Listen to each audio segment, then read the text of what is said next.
As of this morning, more than 675,000 Americans have been killed by coronavirus. That is more deaths than in the 1918 flu pandemic. It's approximately 1 in 490 Americans, mothers, fathers, friends, brothers, all gone. That many people could fill almost 10 NFL stadiums. Nearly 2,000 Americans are dying every day now.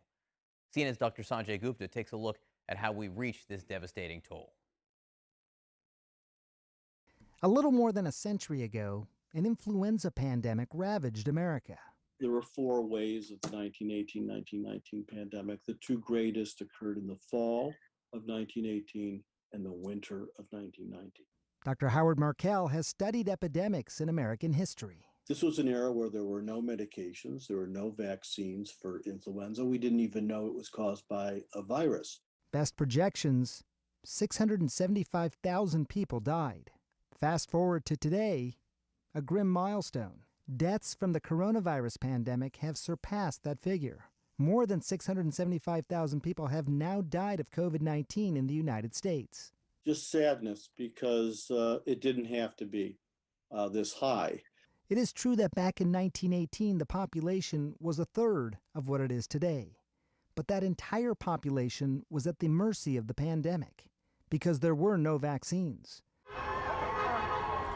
But today, a different problem in the United States, a reluctance to use the vaccines, the very tool our ancestors wish they had had.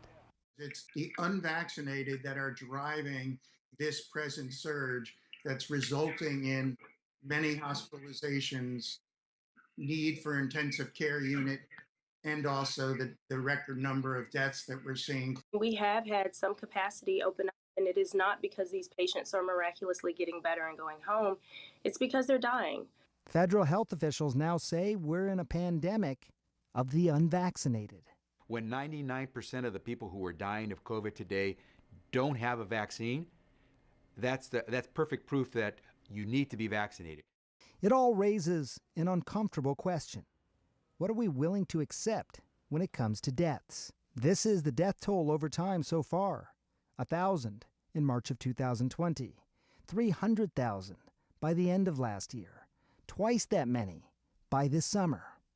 Some now ask, could there be 1 million tragic deaths before this is all over?